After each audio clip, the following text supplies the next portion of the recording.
Indivisible is an interesting case of a game that combines multiple genres into a game that you would never think mixed well. If I had to describe it, I'd call it a turn-based Metroidvania beat-em-up. Developed by Lab Zero Games, this is their second game after Skullgirls. And unfortunately this would be their last, because the lead developer pulled a blizzard and it caused the entire studio to be dissolved. The game starts off with an immediate boss fight against an unknown horror that attacks by inverted reality. This is our tutorial, so just fight God. This is the attack button. Fast forward 16 in-game years, we meet Ajna and Rotiko. Ajna is late for training with her, and she scolds her for being late, and then argument ensues. Ajna wants lore, but Tinder ran out of exposition energy, so he slides away. Later that day, after calming down, Ajna goes back home, only to see her village be set on fire. Her dad is lying on the floor, with some elf guy standing over him.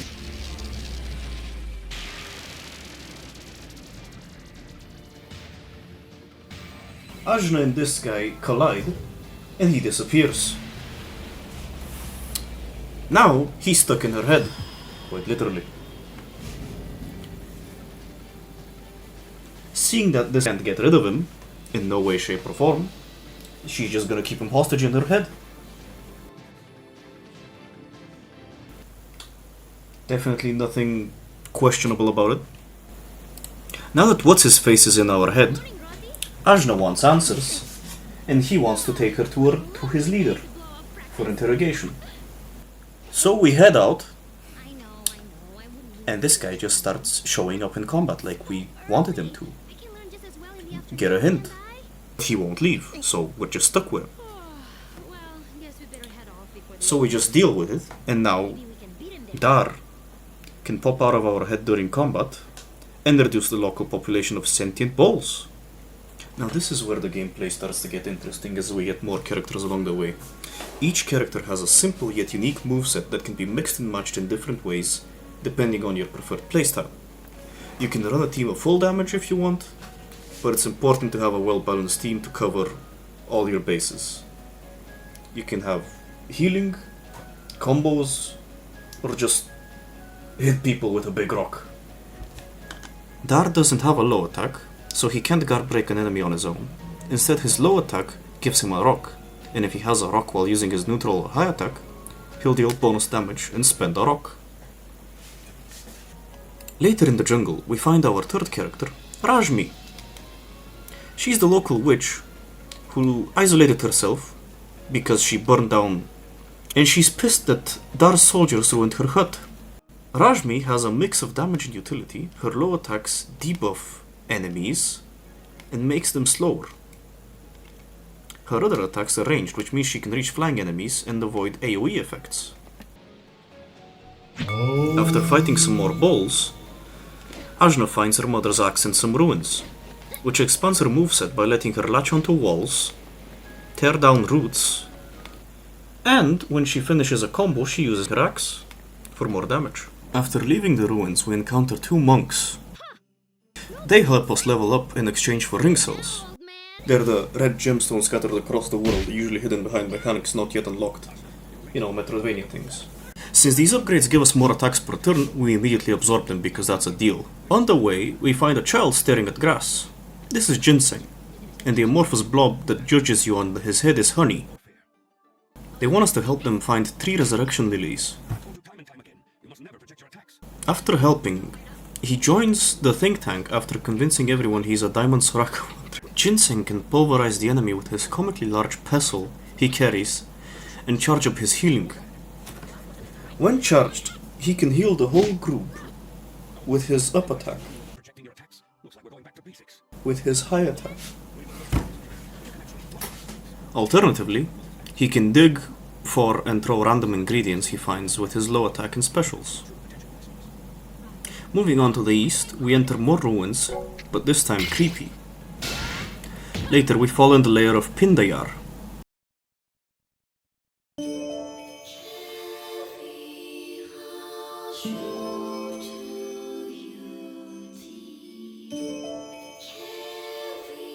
We defeat it and escape the lair just before meeting up with Dar's lackeys at the edge of the jungle, where we get kidnapped and taken to Ravanavar's fortress. We have to Metal Gear Solid our way through the air vents while Dar finds out the hard way that he's a glorified assistant manager in the McDonald's that is Ravanavar's army.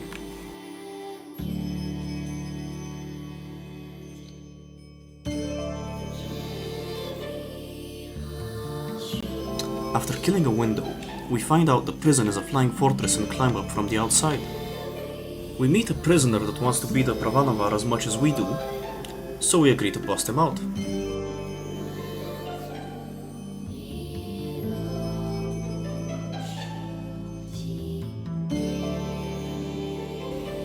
This is Zebe. He gives us his bow, which lets Ajna shoot arrows to stun enemies and solve puzzles in the overworld world.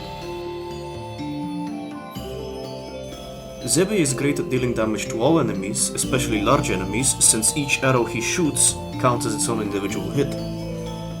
So, now that we have the bow, we can disable the floating head blocking our way, but only to be stopped by an elevator. A locked elevator.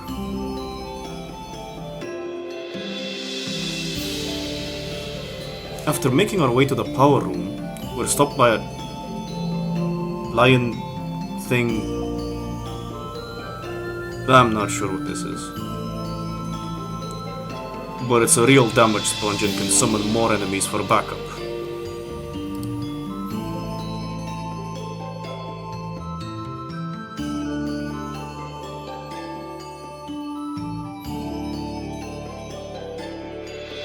After disabling the elevator shield, we make our way up to it from the outside of the ship and take a detour to rescue another prisoner who we saw while in the vents. This is Tungar. He specializes in low multi-hit AoE attacks with his hat, sword, whip. Not sure what it is. This is great for generating ED, and is especially good against crowds of enemies. After going up the elevator, we reach the chamber of Ravanavar. After saying we have potential, the fight begins. Ravanavar's attacks are a mix of very basic mechanics we saw up until now.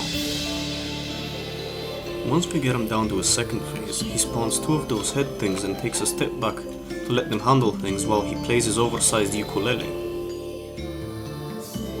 After beating him, he jumps out of the balcony to land in Sumeru. We make a quick Lord of the Rings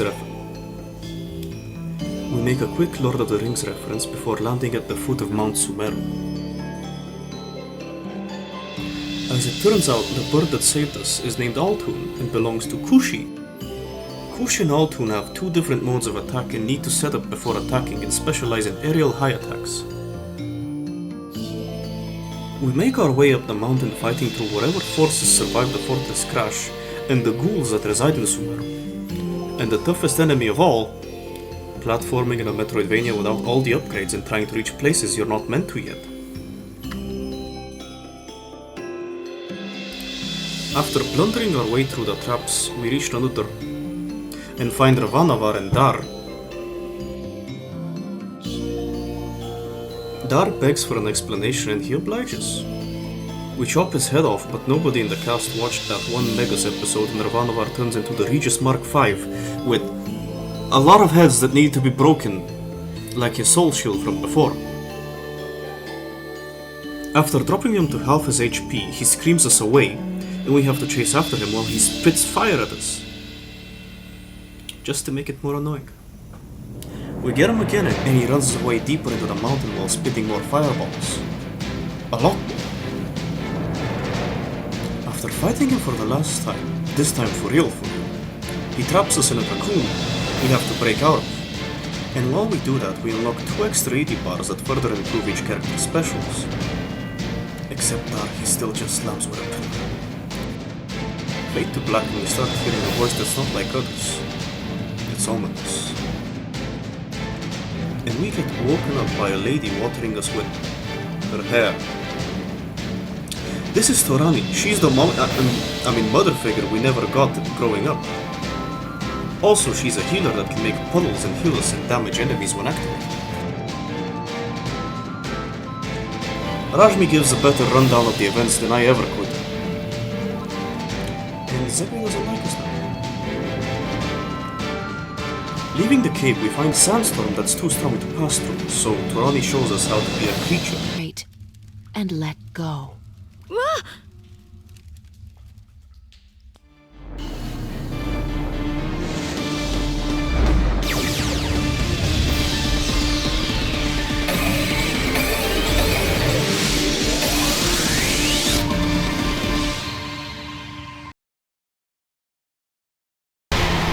You've done it!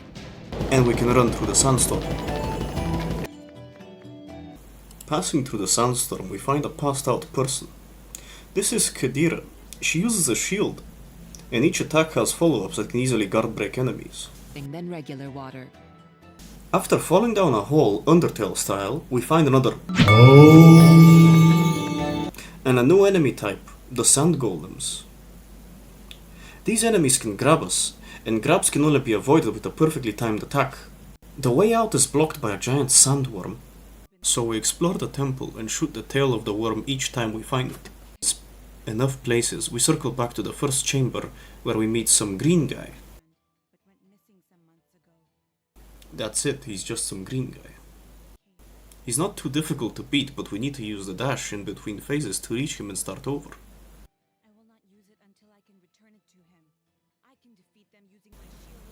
Once we beat him, the wall collapses, making way for us to find another and leave for Port Marifa, a trading hub full of all sorts of characters, some of which are playable.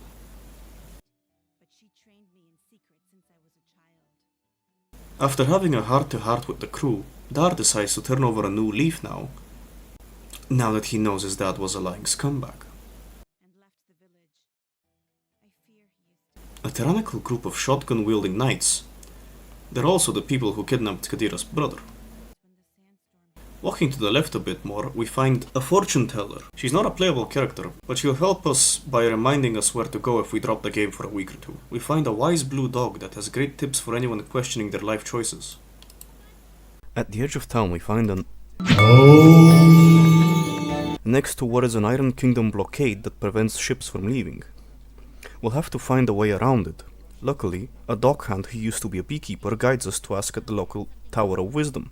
She wants to avenge her brother. I can relate to that, if you get my meaning. There we find Angwu. She is the oracle that runs the Tower of Wisdom. After figuring out what Ajna is, we get a new quest to open the chakra gates scattered across the world. But first, we'll need to get out of Marifa. At the local bar, we found Baozai, a pirate captain who wants to get her ship back from the Iron Kingdom. She agrees to join us and gives us a harpoon to use in combat. It also doubles as a pogo stick. Baozai can steal coins from enemies and use them to deal extra damage with her attacks like Dar, but more capitalist. Her cannons can deal damage to both enemies and allies, so timing it is important to avoid hitting your own team. After teaming up, we start smacking Iron Kingdom grunts and make way to the barricade, where a tank awaits.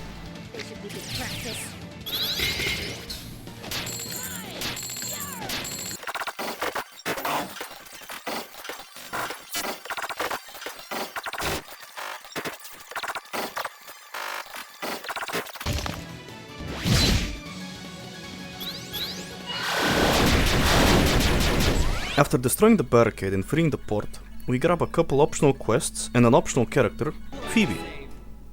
Her gimmick is, she's a wrestler, and she launches enemies, and can follow up the launched enemies with a ground slam. Now that we can leave the port, we have several options to choose from. Kanul, the Iron Kingdom, and Tai Krung. We decide to start off with Kanul, where we see a vast jungle and temple ruins.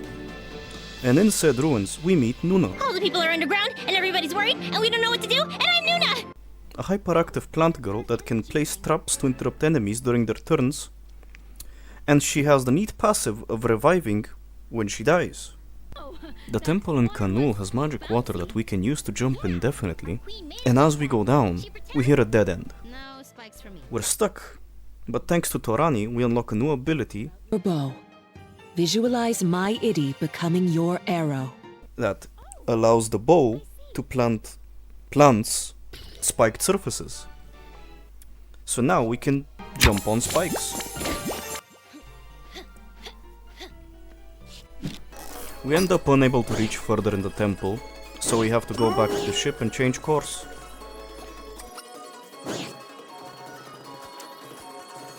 We head to the Iron Kingdom, an industrial city that is trying to occupy everything, like the British back in the day. There are many wanted posters of us scattered all over the city, so we try to avoid prying eyes by avoiding the streets and instead go to the rooftops and sewers. We find our way to a town square where there is an announcement being made, mostly for propaganda with a side of threats being made by announcing the Moloch under construction, which is essentially a weapon of mass destruction that will act as their nuclear solution to Calda's resurrection. After the propaganda session, we fall through some floorboards and meet Latigo, who was betrayed by his old gang and joins us to redeem himself and get revenge on those who wronged him. Latigo uses an ammo system similar to Dar, where using his down attack loads his gunblade with ammo and attacking uses up said ammo, so you'll need to remember to reload in between attacks. Moving on, we go deeper into the slums of the Iron Kingdom and reach a dead end until a new face shows up. Hello, friends. Need some help? I mean, we beat up on these guys all the time, but sure, why not? The more the merrier. That's right, it is I, Campan, the Iron Mouse.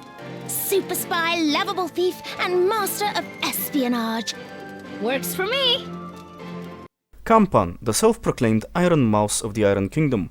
She teaches us a new move that lets us slide through elevated cracks in walls, which we can use to progress through the zone and up until we reach the rooftops, and need another movement ability that we'll need to go to Kanul to obtain. Notice a pattern here. Each zone has its own movement abilities you obtain when you initially enter, but to progress in any of them, you'll need abilities from the other regions. Moving on, we decide to head to Taikrung to find Ginseng's parents, and on the way we encounter feral crackheads I've seen this before. It's Oma addiction. Oma? who seem to be addicted to something called Oma. Guys, we gotta go cold turkey on the jokes. Walking east, we're stopped by a booby trap set by a mysterious twink. Eventually, we reach Ginseng's home and see that it's being overrun by Oma addicts. Luckily, the legally distinct Kamen Rider knockoff, Naga Rider, stops them and leaves all Batman-like. Ginseng loses it autistically because he's a big fan. We reach Ginseng's parents, who tell us that the local crackheads have grown in numbers since Ginseng left, and guide us to check up on the local nightclub for more information, because that's what a true botanist does. Detective work. As we parkour our way through the nightclub... Is that Zone? Anyway, moving on, we find the back entrance to the nightclub, but the bouncer won't let us in because we don't have an ID. What world is this? I thought we were medieval at best. We use our new plant arrows to take a detour on the rooftops. Parkouring our way up, we're stopped by the same ninja twink from earlier and find out his name is Ren. And he's a creep. And he's proud about it. We carry on just to meet him again 5 minutes later, and it starts a whole cat and mouse dynamic where he outs himself as bisexual. You. Oh, and who is this strapping young lad? I'd happily add you to my collection as well. I will not be collected. Will you leave us alone? Reaching the rooftops, we see a giant mechanical bird thing. A Naga Rider appears out of nowhere to exposition dump about the giant bird thing, who we learn is called Garuda Cruel.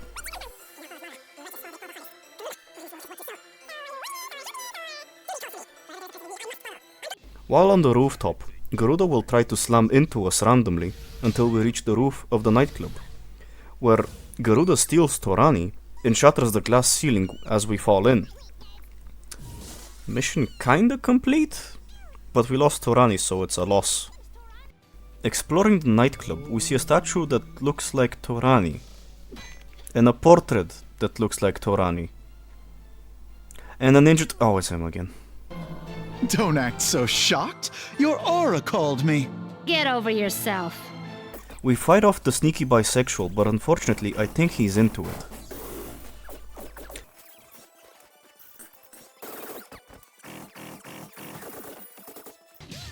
We beat him up so good he wants to join us. We decline. Reaching the top floor, we see more statues of Torani, and the real Torani, sitting next to a Discord moderator who's the owner of the nightclub. His name is Mara. Apparently he's a deva like Torani, but repulsive because he became a crack dealer. Mara calls the guards on us. Torani gets mad and scares him shitless. He runs away to let Garuda gun down the table, and we have to fight Garuda on the roof.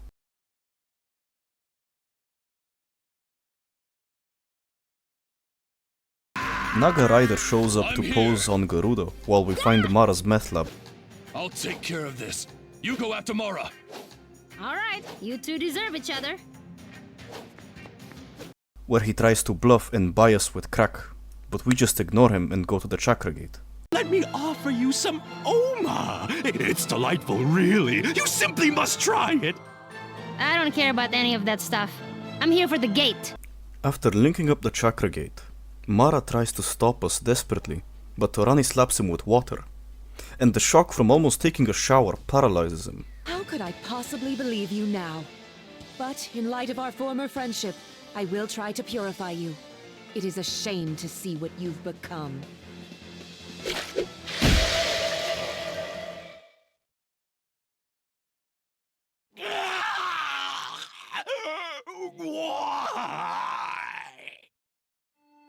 Oh my. I suppose you were too far gone, and your words were untrue. You are too corrupted for me to save. I would do anything in my power to help a fellow Deva, but this is beyond my power, and you are no longer a Deva. After which, Torani decides to stay in Tai Krung to help the addicts get rehabilitated. Ajna, I'm afraid I too must stay. What? No! Why?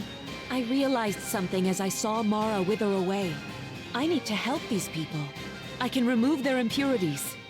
But it hurts you! I've seen it! And I need you more than they do! I need you to help me defeat Kala! But these people, unlike you, they are powerless. It is my role as a Deva to help those who cannot help themselves. Isn't it better to solve the bigger problem first? Exploring the club, we find the armless dancer who wants us to break her out of her cage. Her name is Yan, and she joins us. I'm going to have to shorten these explanations because there's a lot of playable characters and most of them don't impact the story much. Yan is good at juggling enemies in the air. Running back to Kanul, we now flip through the crack in the wall and talk to some people along the way that give us the basic rundown that the Serpent Queen has locked them in the temple to avoid Kala. Deeper down, we get confronted by how do you pronounce these two guys, who are the greatest— Don't you know? They're only the greatest Toxley players ever! whatever, they're great at the ball game, who want to fight us, but in the arena. We find a guy that can read the future using milk. He's not important to the story in any way, I just wanted to show him because I think it's neat. We reach the arena and confront Tsitsi. Nuna has a character arc speedrun in which she leaves us and comes back in 10 seconds. Good girl. Now. Wait! Don't kill them!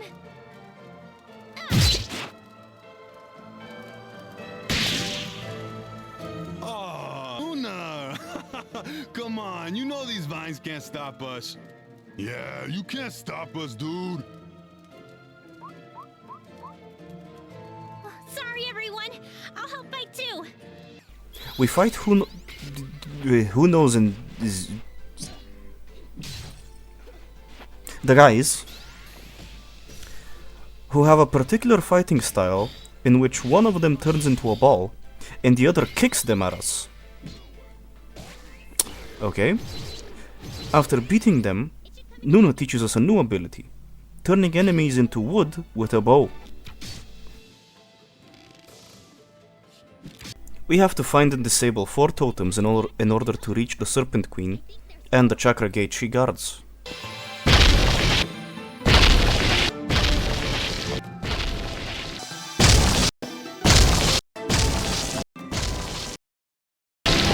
That's the last one. We can go talk to the Serpent Queen now. After deactivating all the totems, we can pass through the barrier to reach the Serpent Queen.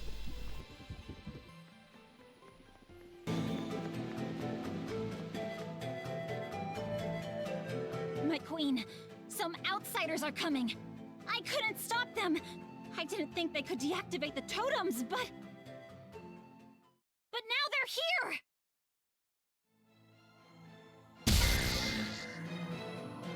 Enough, Tsitsi!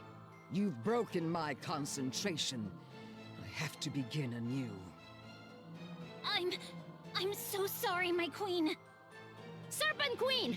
Stop trying to seal everybody in here! You're the reason we're in this mess! Ajna, if we could just listen to her reasoning.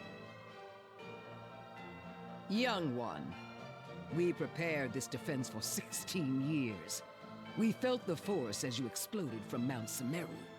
It was you who made us retreat underground. You who represent the very danger we hope to protect ourselves from. And yet, we find you here in our midst. Oh yeah? Well, what about you? You can't just seal your people away. They need to be free.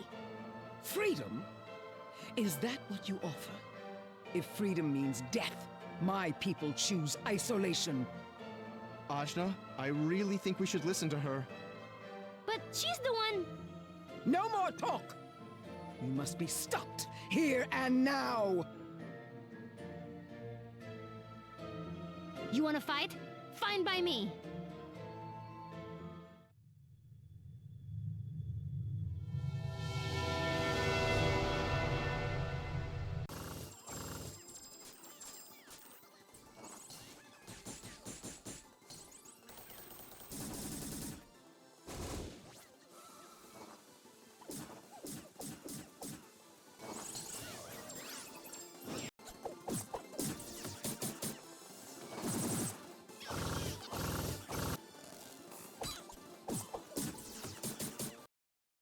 We beat her by hijacking the chakra gate, so she can't power up anymore. And afterwards, we backtrack to the surface of Kanul to fight the giant bat that killed the purple guy, so we can return his skull to the orange guy.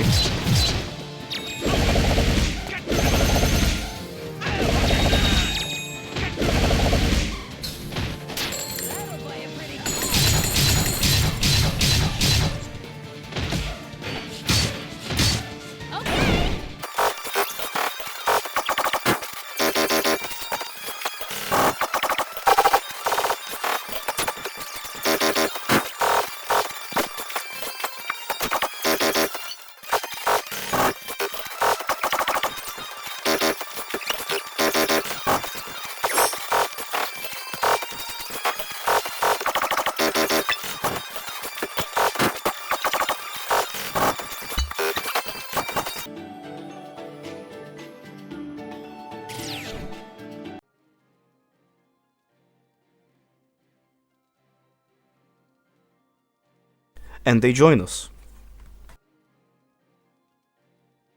Hunok and Zebok, finally, can switch between each other with Hunok dealing physical damage and Zebok magical. They have a built-in minigame that requires you to play ping-pong with the enemy to deal consecutive hits, otherwise you miss your attacks. While leaving Kanul, we get confronted by Tsitsi, who unfortunately has to fight me after several infuriating hours of non-stop parrying because I was doing a side quest. Persistent, aren't ya?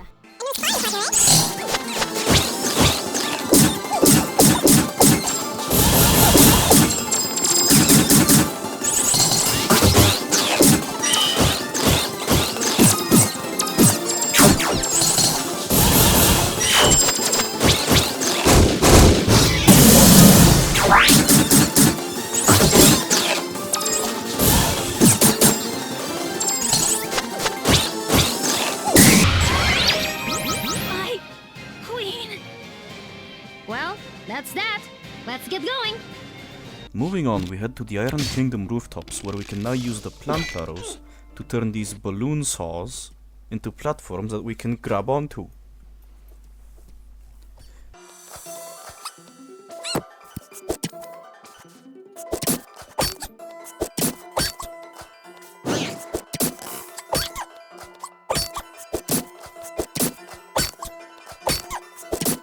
Now we can reach the roof of the factory housing the Moloch. On the way, Kampan reintroduces herself and gives us some suspiciously convenient information. Never mind that. I still haven't given myself a proper introduction. I told you my name. I'm Campan, the Iron Mouse. What you don't know is that I steal from the rich and give to the poor. And I'm trying to overthrow the corrupt government. And I hate the Iron Kingdom a lot. Well, that's pretty much it. Simple enough? Very good. Let's earn each other's trust and help each other out in the future. Right. Dar and Zebe are not having it. Ajna, this woman is very strange. You're very strange. Kampan is good. Right, Kampan? Yeah, don't be a jerk to me. Anyway, I've got to go now to do something unrelated. But if you head down through that smokestack, you'll reach the inside of the factory for sure. Thanks, friend. No problem. I'll definitely see you again. We move on into the factory and find Eurinomus, one of the heroes who sealed Kala back in the day. This doesn't look much like a Ah! What's that? Greetings, child. A synthetic being! Whoa, I heard about those. I am Yuri Nomos. I have the human soul. You poor thing. Oh, Eurinomus. I know that name. Are you okay? What's wrong with your voice? I am incomplete. I am rebooting. I want to help. How can we help? I appear to be missing some components. Please find them for me. And he begs us for replacement parts. They were stolen by gremlins. Then we'll beat him up and get him back.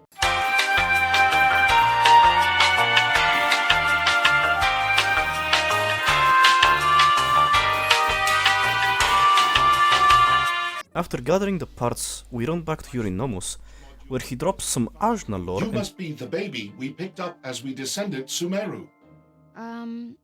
I guess so. and teaches us a new move. The floor beneath you is weak. Might I suggest you try this technique, once used by Badra, to break through? Thanks. You're a good robot.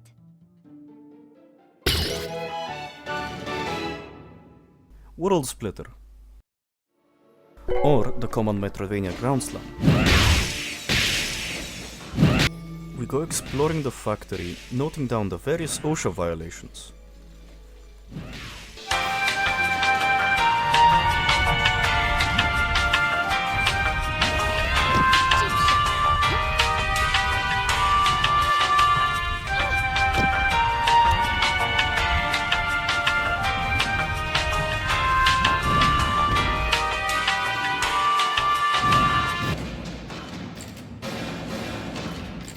A dead end! What kind of factory is this? Well, yeah! And we get knocked out. Hey! What's going on? Hey! Good morning, sunshine. We wake up in a machine while Mary mocks us and tells us she'll use us as a human battery for the Moloch. To power the Moloch with this stupid relic. But a better power source just broke in here all on her own. Thanks so much for that. Using you as a battery, we can take this thing mobile even sooner than we hoped. Oh, I just can't thank you enough. And it turns out, Kampan was nothing but bait all along. Thanks for luring her here. You did a great job, seriously. That's right. It is I, Campan, super spy and master of espionage. Kampan? No, you tricked me? I did. But we're friends, right? were friends, right? Kampan? I did tell you. It was rather obvious. Luckily, getting angry lets us break through things. Ugh! You're all jerks! You're all so selfish! I'm gonna smash this thing and then I'm gonna smash you!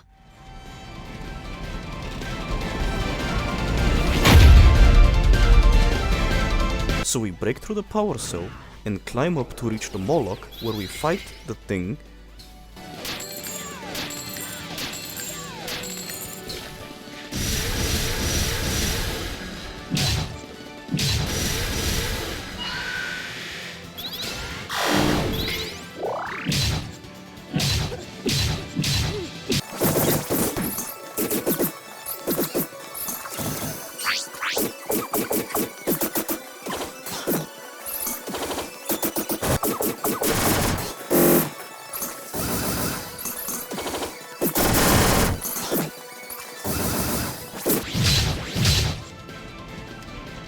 That's what you get.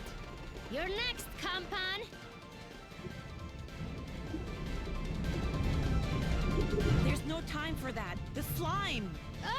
I guess we got to get to the gate. And busting it open floods the factory and the city with slime. Luckily, the explosion opens a route to the chakra gate in the sewers, where we find Baozai's stash of booze, so the gang gets wasted. Ask or two around here somewhere? Right.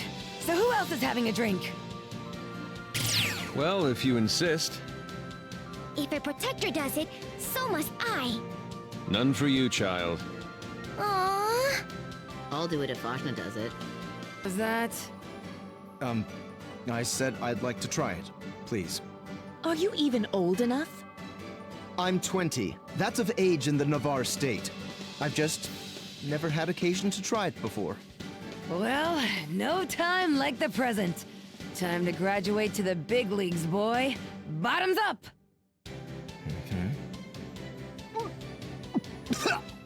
Oh, this is terrible! Who would drink this? Really? Let me smell it. Ajna, I don't think... Ah! It's poison! And you didn't even taste it. Am I dead? Baozai, am I dead?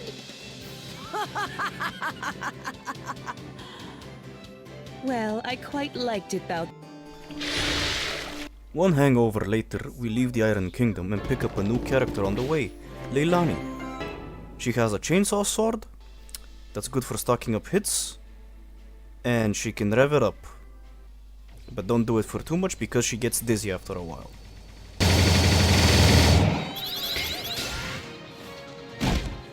Returning to Port Marifa, we trade in the monster parts we gathered along the way as a side quest, and recruit Zara. She's probably one of the most unique characters because she has no attacks of her own, and instead her one attack can be used to buff one member of your team, and eventually, if you block well enough, your whole team. The attacks can range from attack speed, attack damage, or defense. And her special forces the enemy to dance. Hear it? This song of the world! But if you get hit, your entire party loses the buffs.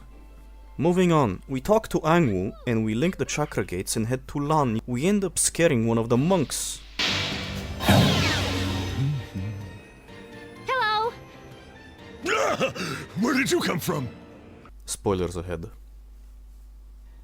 With the help of Kushi and Zebe, we get introduced to Padmus, who gives us the standard monk maneuver of "You are not worthy," because we are impatient.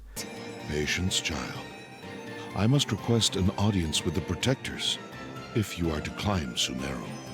But I've been there once already. What's the big deal this time? The last time you went to Sumeru, Kala was awakened, was she not? Well, yeah, but... We shall deliberate on this. Peace be with you. Well, wait, you're just leaving? Let me go talk to them too. You cannot. So you walk around the monastery, talk to some monks and Hawkmoth. Devote your heart, mind, and soul to even the smallest acts. All differences in the world are differences of degree, not kind. Oneness is the secret of everything. Cool, good talk. But we quickly get tired of this. These monks are all saying whatever nonsense pops into their heads. Gah! I'm so bored! Are they not done yet? We adopt Lanshi, who's a dog, and he attacks by using static electricity and woofing at enemies. Yes. You're not ready. You're selfish. You're angry. You're confused. Nothing. Insecurity hits us with a combo of negativity, and Ajna decides to run out of the monastery, but Dar tries to stop her. Ajna, no! We've got to go! You can't fight a monk! You're one to talk about who I can and can't fight. Exactly! I won't let you make the same mistakes I did. I followed orders without a thought of the consequences, and look where that got me! Dar? Stand aside. No. For your own good, I will not let you pass.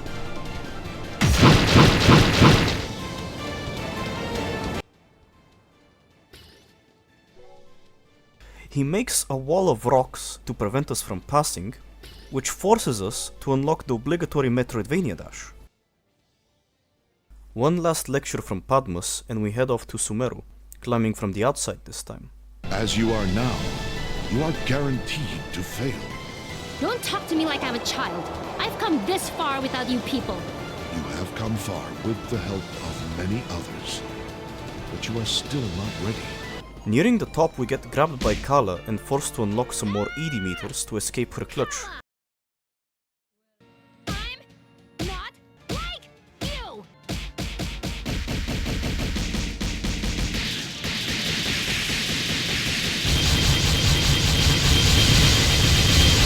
But this results in Ajna turning into a giant rage monster.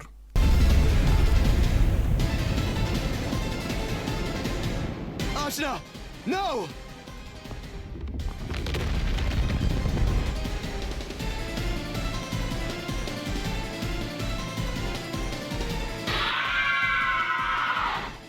And the rest of the brain gang decides to stop her.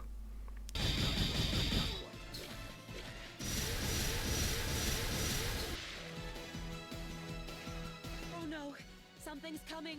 Brace yourselves, everyone!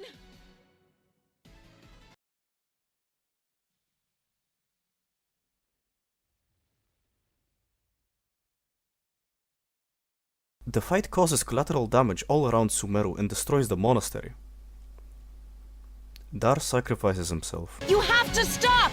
She won't stop. She barely even knows we're here. But I can stop her. Ajna! I'm sorry! For this and for everything else! Earth! Give me strength!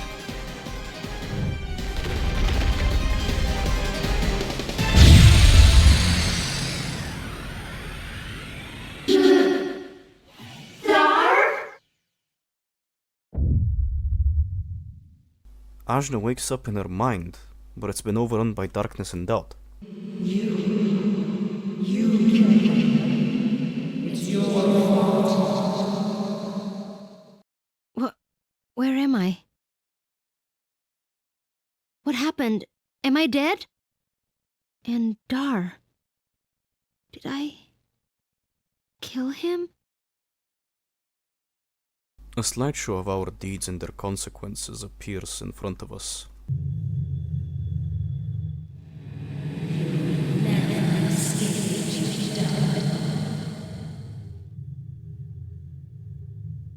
It's Kanu, and it's totally defenseless. Dar tried to tell me. The queen just wanted to protect her people from Kala. And I ruined her one chance to do that. I never even asked what she was trying to do. I just saw a barrier and wanted to destroy it.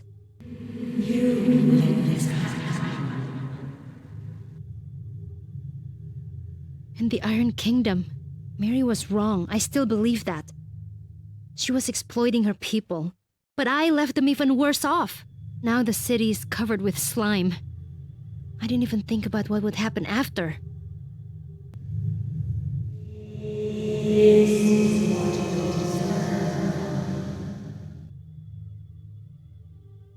Tai Krung is still a city of sick people.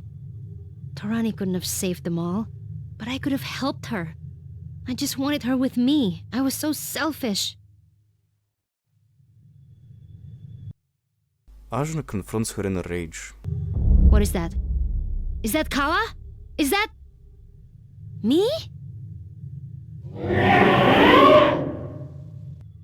I can't fight this thing! It's too big!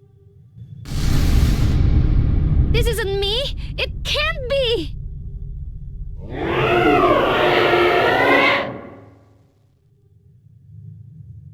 No, I can't get discouraged now. I can't back down. That's right. I can't beat you. Because you are me, aren't you? You're angry because I'm angry. You're afraid because I'm afraid. I'm sorry. I've made mistakes. But there are people who are counting on me, people who care about me. And I have to care about myself. All of myself. I'm not perfect, but I can do better. I will do better. I will fix this. Thank you.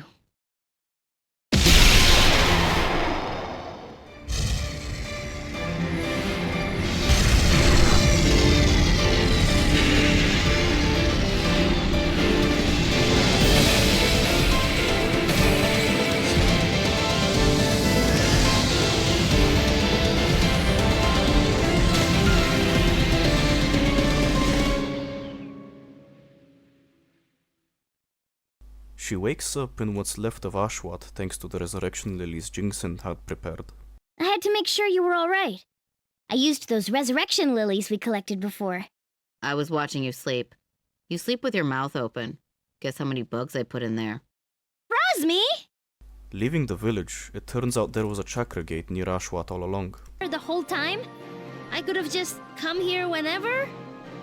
You do have to attune to each gate first. Still, just another thing I didn't know. We attune to it and head east towards Tai Krung to find Torani, who left to help the people while we recovered. Torani! Yay! Oh, Luxao, it's so good to see you. I'm glad you finally awakened. Yeah! I missed you too! But things are going badly here. I can't save all these people. They're dying and I can't save them. Because of the Oma? Yes, but also because of Kala's resurrection. I cannot help but feel these people's pain.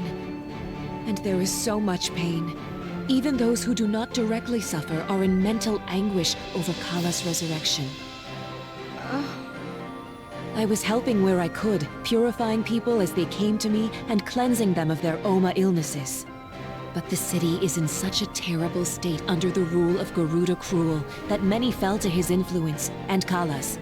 He wants the people to fight each other at any cost. And me? Well, he doesn't like me very much. What? Impossible! I had to go into hiding after he discovered I was helping people. But for all my efforts, there's no way I could cure everyone. I'm so sorry, Torani. You must really be suffering. I should have helped you fix this in the first place. It was beyond my power even then. Yes, but it isn't beyond our power together. We can still fix it. My power does grow when I am near you. Are you sure you're well enough? I'm stronger than ever. Torani, we can do this. You're right. I can't let myself get down in the dumps. There are people to save and lives to change.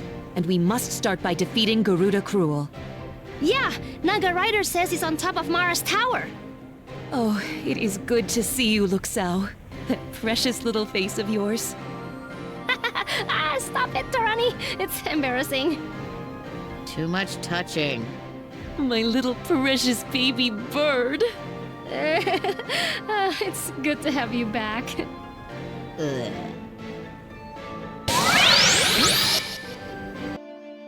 I mourn the man he was. not the man he became. I could feel Kala's influence in him too. This city is in trouble if it spreads. Yes, we have to cleanse it. Right, so take my hand. What? Use my Edie. I'm full of the stuff now. We can do this, together. I can't have you draining all your power. I don't want to lose a precious friend a second time. Oh, Luxao, how you've grown. You're right, we are stronger together. Let us cleanse this place. Be cleansed and no strength!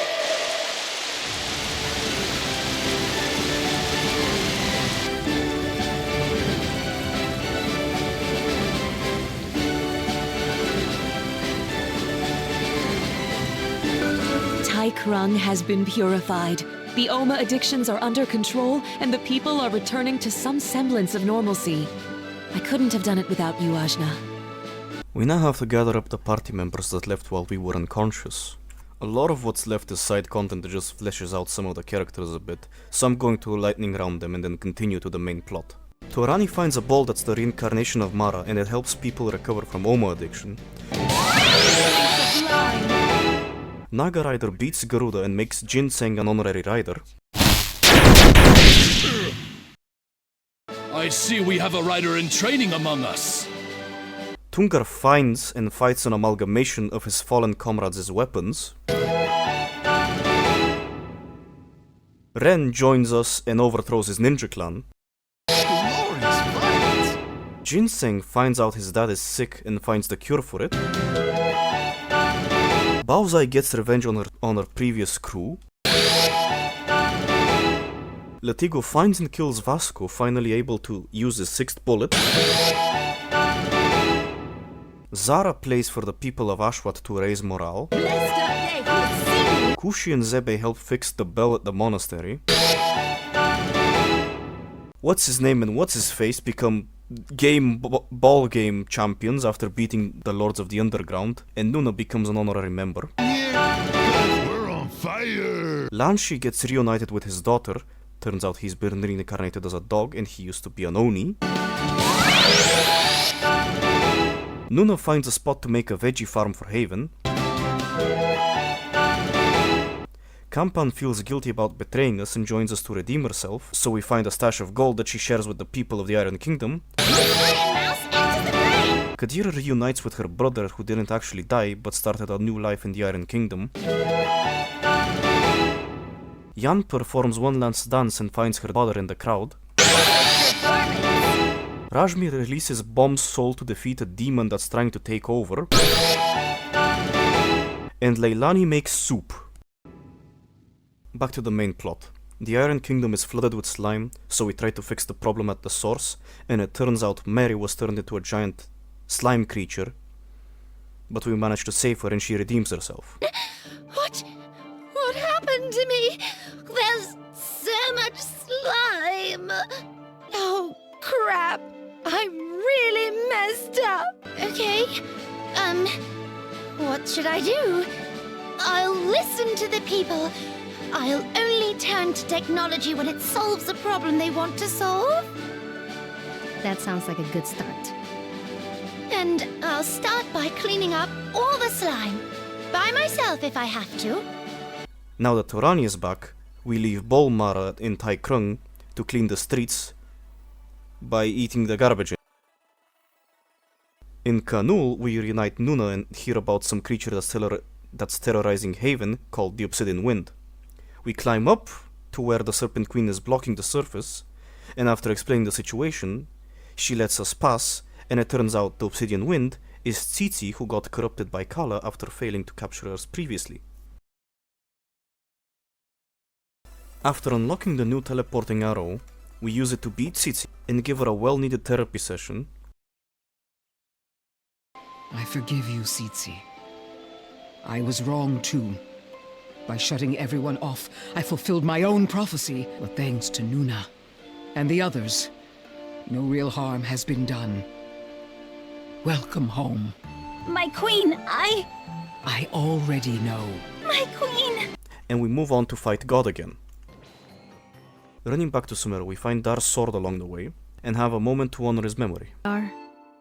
I never liked you, and I'll never forgive you. You killed my father, and you can never take that back. But I appreciate what you did for me. You stopped me from becoming something I hate. So I may not like you, but thank you.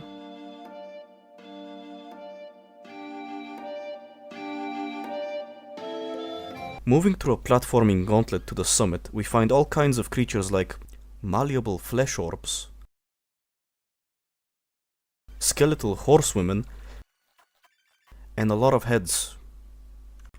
The closer we get, the more corrupted the terrain becomes, and the glow brighter and brighter. Reaching the peak, we see the living memory of Dar, who guilt trips us for killing him and provoking us by bringing up Inder. You killed me, Ajna. After all the help I gave you, all the battles we fought together, you have nothing to say to me? It's not my fault. I couldn't control it. That's right. You can't control yourself. You are chaos. No, not anymore. You're weak, like your father. And if he were in front of me, I'd kill him all over again. How dare! No, this isn't Dar. Dar changed. I don't know what you are, but you are not him! Ajna, are you alright? I'm okay. I guess Kala is trying to hit me where it hurts. You didn't succumb to it. That's the important thing. Ajna! After which another memory appears, this time it's Inder, and he tries to bring us down by calling us a failure. All a trick from Kala to get us to think negative thoughts so we can easily join her, but we manage to power through Inder's provocations. You've never listened to me. You've never been a proper daughter. Worst of all, I sealed Kala away, and you let her out. All of this could have been avoided. You were never good enough. You're not even my daughter by blood. I could never love a beast. Don't listen, Ajna. You know it's not true. I know. It's just difficult to hear those words, things you've doubted about yourself, from someone who looks like your father. But I know it's not him. He cared for me in his gruff way. And I know we have to keep going. In face Ravanavar, who gets stepped on by Kala. Well, enough of that. Kala!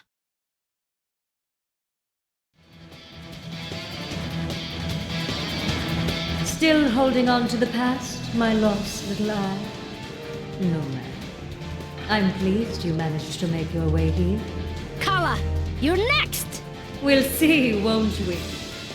I didn't make it easy for you, but you still managed to follow me here.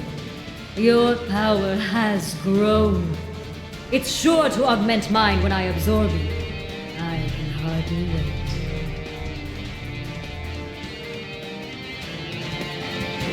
I'll stop you here and now!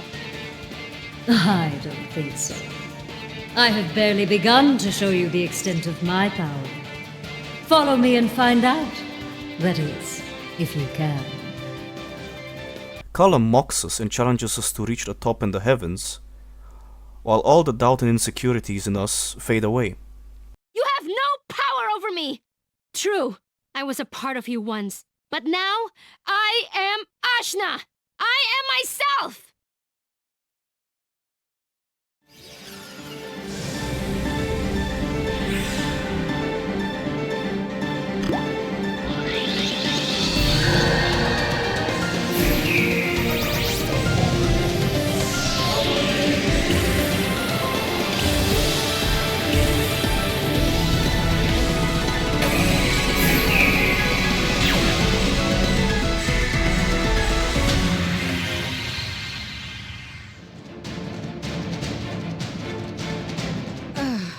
After which we power up one last time and can now charge a dash in any direction and fly toward Kala for the final confrontation.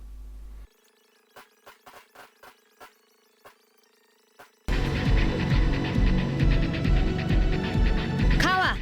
I'm here. So I see. And you appear to have gained a bit more power as well. But it doesn't matter. You are a part of me. You will inevitably rejoin the whole. I won't. I'm me.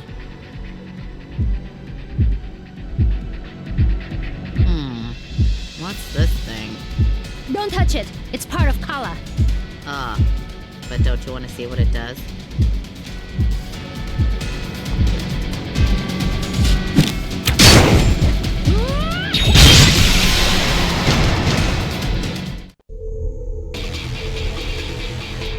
You are beginning to test my patience. One squint and you'll never see the light again. Just try it. You're about the right size now. Maybe I'll just shove you back in. You talk big, but I'm still here. Nowhere in this world is safe from me. I made it. I can unmake it. Just let me eat you, or the world will be destroyed with you in it.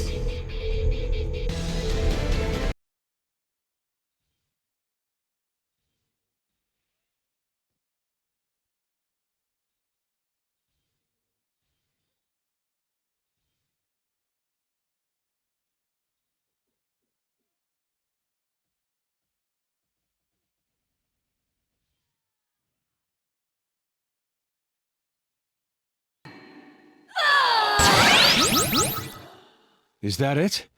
Have we won? Not quite. Her power is actually growing. This is my world. I can be sealed. I can be hurt. But I cannot be defeated. We've got to get somewhere safe.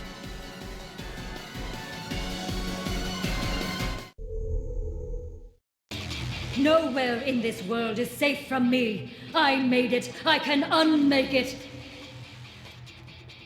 What was that? I don't know. It's like she reset everything somehow. So it's true. Nowhere is safe in the world. But my inner realm, that's like another world entirely. Just let me eat you, or the world will be destroyed with you in it. We fight Kala and slowly chip away at her up to a point where she forces a time loop to keep us stuck until we eventually lose. A la Doctor Strange style. So to avoid entering another loop, we enter our own inner realm, where Ajna figures out if she wants to beat Kala, she has to do it on her own from here. Defeated.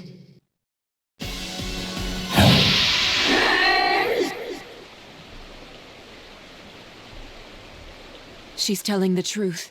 She will come back, again and again. I think I know what I have to do. If I can't defeat her from the outside, I will have to do it from within. Even if that means I can't see you all again. Everyone, I need to do this last part alone. I can't put you all in danger. Thank you for all you've done for me. We give our goodbyes to everyone we met along the way and head to face Kala. But before that, we see the vestige of Inder one last time. Ajna, you're late.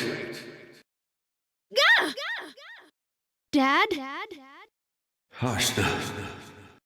A solid defense is the root of any proper combat strategy. This is training, Ajna. I see. I'm ready. Ajna, you're strong.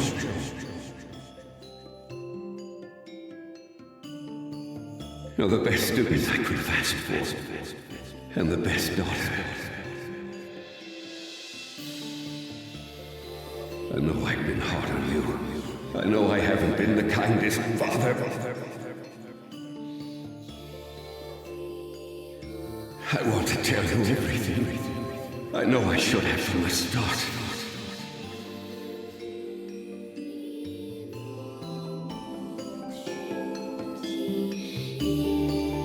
But don't worry, Ashna. Death isn't the end.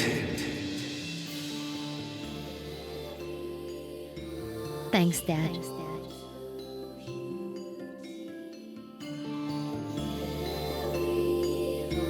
I can't get discouraged now. I can't back down. I've made mistakes. But there are people who are counting on me, people who care about me. This time, we enter Kala's inner realm. Okay, now it's just us. I'm coming, Kala.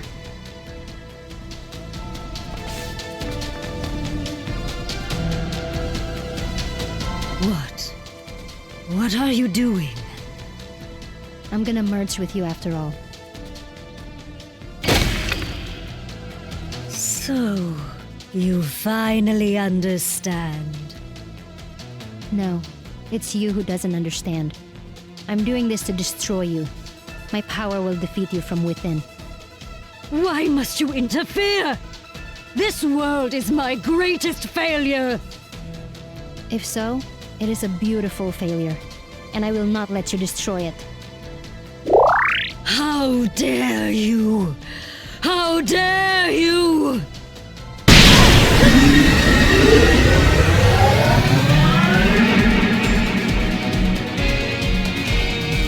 I must achieve perfection! You won't survive, even if you are a part of me. Where we can't fight her directly, but instead she loses health every time she attacks us. Regular blocking isn't enough to survive the hits, so we have to perfect block everything.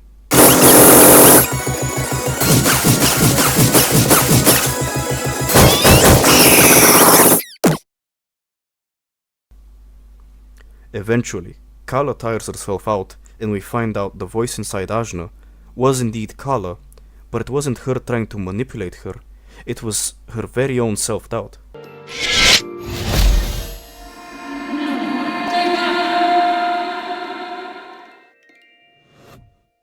Oh, I see.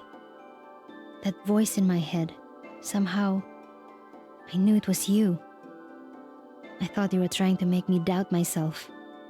But those were your own self-doubts, weren't they?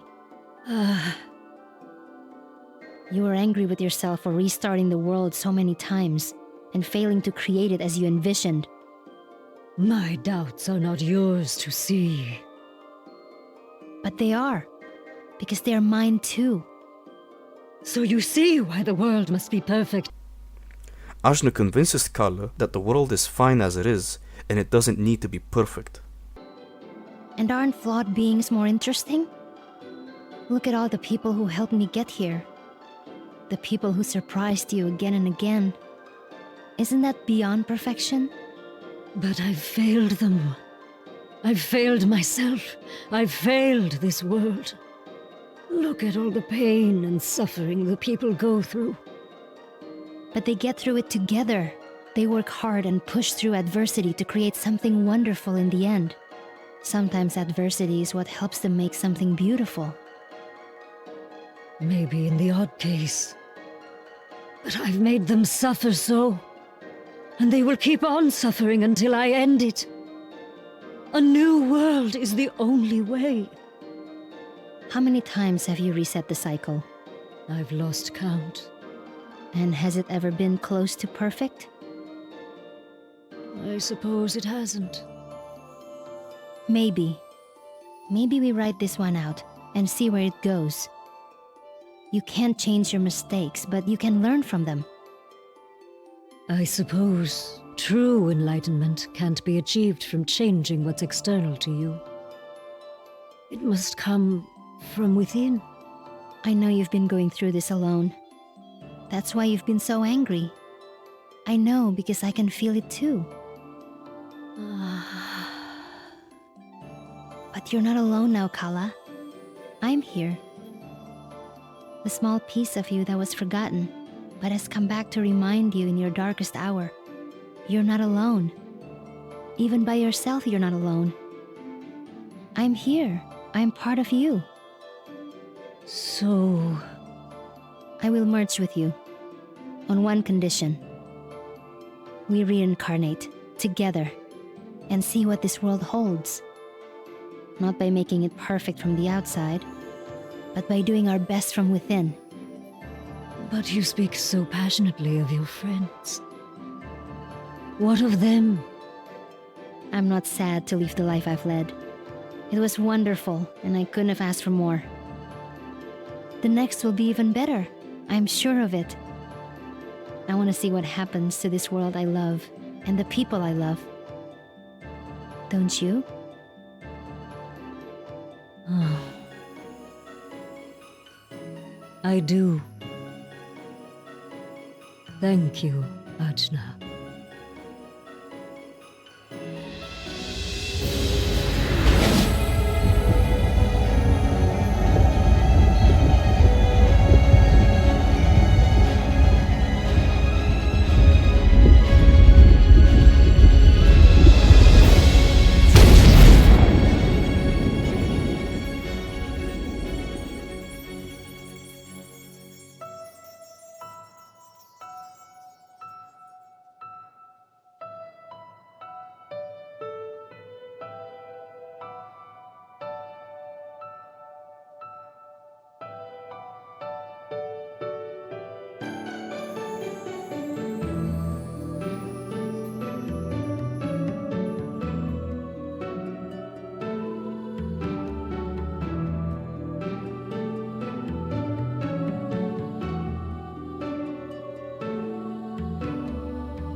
Roll credits and we see what everyone is up to before reincarnating and getting a new color palette.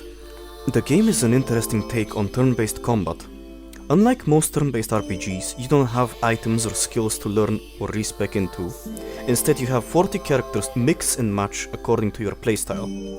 Which is nice and all, but if you go out of your way to 100% the game with all the character side quests, you quickly realize most of the characters are simple and don't offer much in terms of variety other than the way they deal damage. Most of the roster is only good at dealing damage. Some are single target, some are AoE, but they all do the same thing at the end of the day. The only strategy is, if you can even call it that, is to have a mix of magic and physical damage for when you have specific enemies that heal off of those damage types.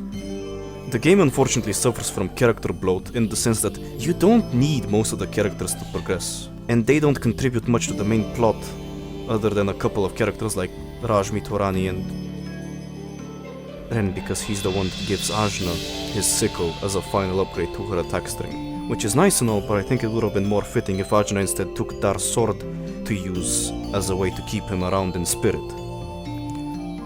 Some characters like Latigo get a power-up when you complete their quest, but it's nothing amazing. The platforming is great in every zone. The main characters, the ones that Ajna interacts with regularly, are the best part of the story and they're extremely well written. Every bit about how Rajmi loves disgusting things and how Kadira has no lips made me chuckle every time.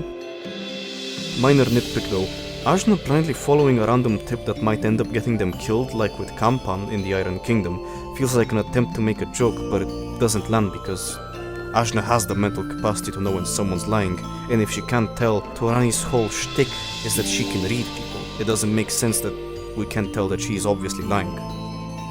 The game does a lot of things great, and some not so much. It manages to blend turn-based combat, fighting game beat-em-up combat, and Metroidvania platforming into a coherent mix that manages to make them all shine, The character writing and main story are well done, with good progression in both moveset and character development for both Ajna and Dar. But now for the bad. Unnecessary characters. There's a lot of characters that don't do anything after their first appearance. They might show up in a cutscene later on once and give a one-liner, but that's it. I understand they can't give every character the Dar treatment and have a whole arc around them, because that would take too much time. And if you have every character be the main character, you end up without a main character, if that makes sense. The side quests are extremely repetitive.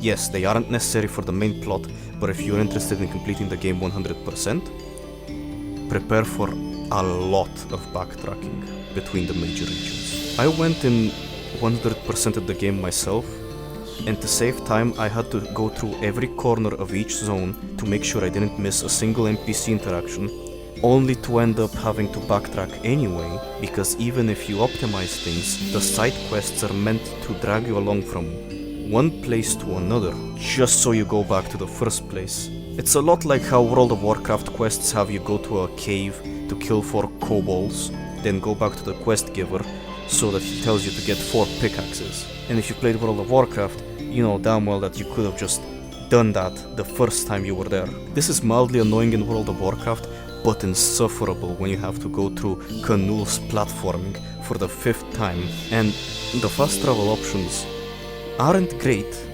because you're either at the start of Canul or at the very end of Canul. And the same thing applies for every zone. You can't just go to the main hub where the NPCs are. All that being said, the game does a lot more good than bad, and by a long shot. I'm pointing these out because I wanted to go 100% and make sure I didn't miss anything, and I'm just tired of backtracking. The game itself is very underrated. It's a beautiful story about loss, self-discovery, redemption, and the concept of perfection being challenged by the beauty of life and all of its imperfections.